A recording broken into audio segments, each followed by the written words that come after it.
From the corners of the globe to the heart of society, Global X-Ray brings you key stories, delivering trusted news and the insights you need.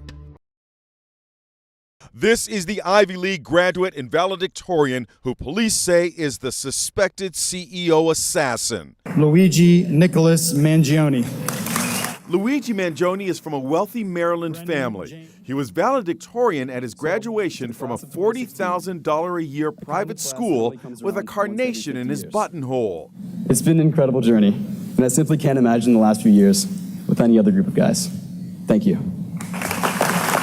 He is now a data engineer with a degree from the University of Pennsylvania. This is a muscle-bound Mangione working at an office in Honolulu where he last lived. He is 26 years old and was arrested in a McDonald's in Altoona, Pennsylvania, 100 miles east of Pittsburgh, and held at this local police headquarters. He is believed to be our person of interest in the brazen targeted murder of Brian Thompson, CEO of United Healthcare, last Wednesday in Midtown Manhattan. Against his intended victim could, quote, kill innocents, but shooting would be more targeted, musing what could be better, and I'm quoting now, than to kill the CEO at his own bean counting conference.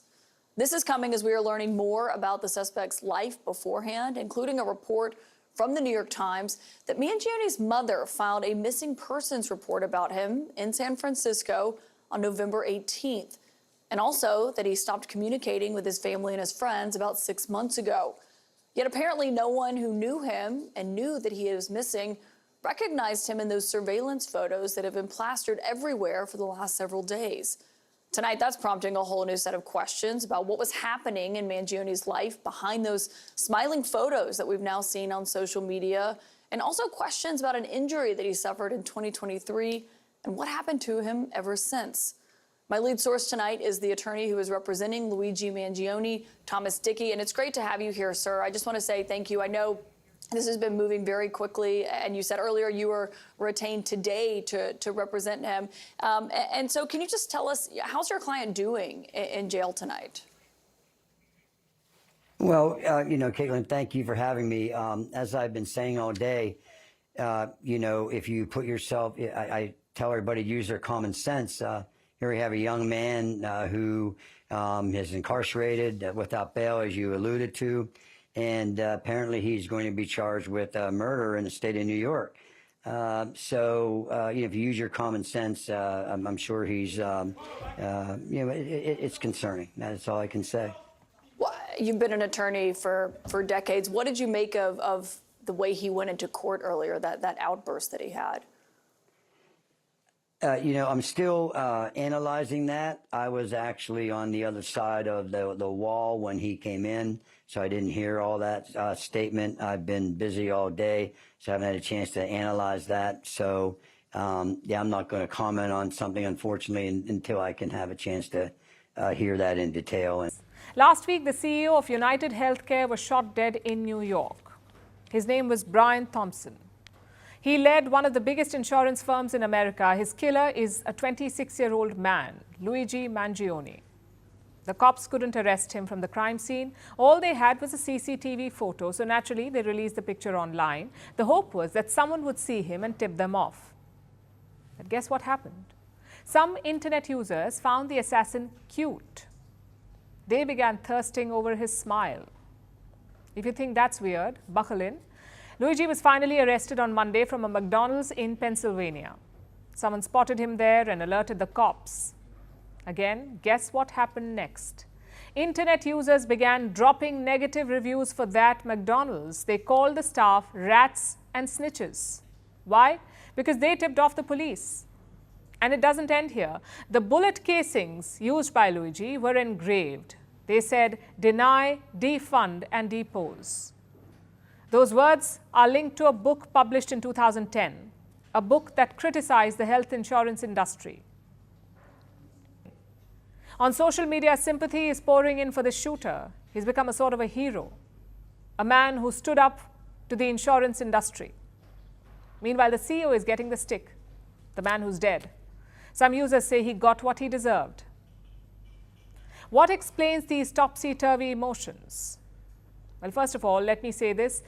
You must never condone violence. Killing someone is never the answer to any problem. This CEO had a wife and 2 sons, a 16-year-old and a 19-year-old. They had nothing to do with the insurance issues or the health care reforms. All they know is that their father is dead. And that's not something to celebrate. Having said that, it does raise some questions. A recent survey looked at healthcare in 10 high-income nations. The United States came in dead last. Around 53% Americans do not like their healthcare system, and with good reason. Most insurers use a vetting process. They call it prior authorization. Say you're getting a medical procedure or you've been prescribed a medicine, the insurers won't automatically cover it. They will first check whether the service or drug is necessary. Only then will they pay for it. And insurers are misusing this tactic. Prior authorizations were used 46 million times in 2022. That's up from 37 million times in 2019.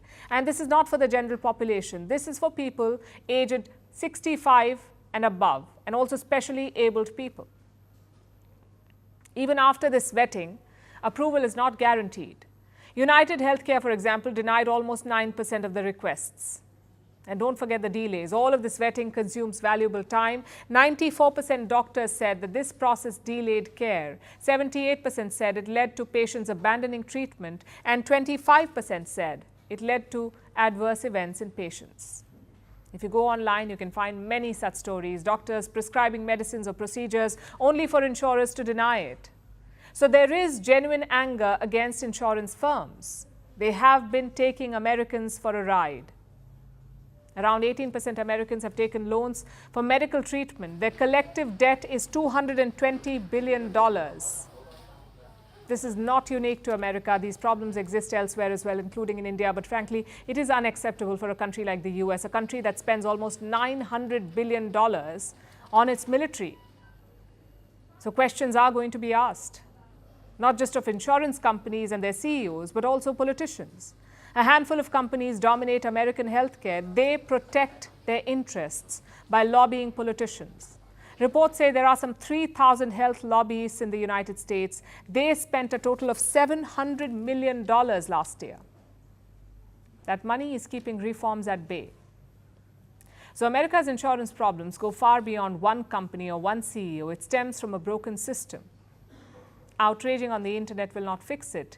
Neither will celebrating the killing of a man.